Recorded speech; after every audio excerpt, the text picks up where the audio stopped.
की चूड़ियाँ। लेखक कामता नाथ।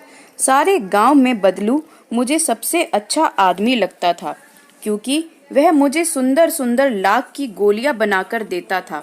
मुझे अपने मामा के गांव जाने का सबसे बड़ा चाव यही था कि जब मैं वहां से लौटता था तो मेरे पास ढेर सारी गोलियां होती, रंग बिरंगी गोलियां जो किसी भी बच्चे का मन मोह ले। वैसे तो मेरे मामा के गांव होने के कारण मुझे बदलू को बदलू मामा कहना चाहिए था, परंतु मैं उसे बदलू मामा ना कहकर बदलू काका कहा करता था, जैसा कि गांव के सभी बच्चे उसे कहा करते थे। बदलू का मकान कुछ ऊंचे पर बना था। मकान के सामने बड़ा सा सहन था, जिसमें एक पुराना नीम का वृक्ष लगा था। उसी के नीचे बैठकर बदलू अपना काम किया करता। पास में भट्टी धधकती रहती, जिसमें वह लाख पिघलाया करता। सामने एक लकड़ी की चौखट पड़ी रहती, जिस पर लाख के मुलायम होने पर वह सलाख के समान पतला करके चूड़ी का आकार देता। पास में 4-6 विभिन्न प्रकार की बेलन नुमा मुंगेरियां रखी रहती, जो आगे से कुछ पतली और पीछे से कुछ मोटी होती।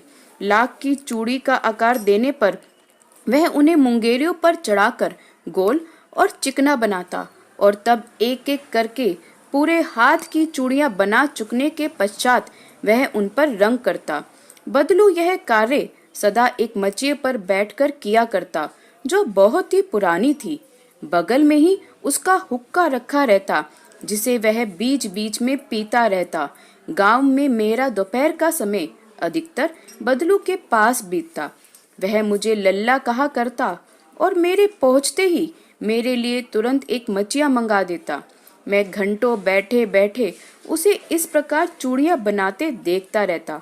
लगभग रोज ही वह 4-6 जोड़े चूड़ियां बनाता। पूरा जोड़ा बना लेने पर वह उसे बेलन पर चढ़ाकर कुछ क्षण चुपचाप देखता रहता, मानो वह बेलन ना होकर किसी नववधु की कलाई हो। बदलू मणिहार था। चूड़ियां बनाना उसका पैतृक पेशा था। वास्तव में वह बहुत ही सुंदर चूड़ियां बनाता था। उसकी बनाई हुई चूड़ियों की खपत भी बहुत थी। उस गांव में तो सभी स्त्रियां उसकी बनाई हुई चूड़ियां पहनती ही थी।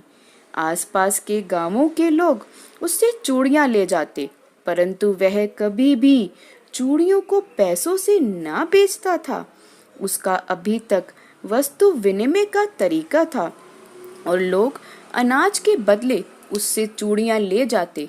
बदलू स्वभाव से बहुत सीधा था। मैंने कभी भी उसे किसी से झगड़ते नहीं देखा। हाँ, शादी विवाह के अवसरों पर वह अवश्य जिद पकड़ लेता था। जीवन भर चाहे कोई उससे मुफ्त चूड़ियां ले जाए, परंतु विवाह के अवसर पर वह सारी कसर निकाल लेता था। आखिर सुहाग के जोड़े का महत्व ही और होता है। मुझे याद है, मेरे मामा के यहाँ किसी लड़की के विवाह पर जरा सी बात पर बिगड़ गया और फिर उसे मनाने में लोहे लग गए थे। विवाह में इसी जोड़े का मूल्य इतना बढ़ जाता था कि उसकी घरवाली को सारे वस्त्र मिलते, ढेरों अनाज मिलता और उसको अपने लिए पगड़ी मिलती और रुपए मिलते। सो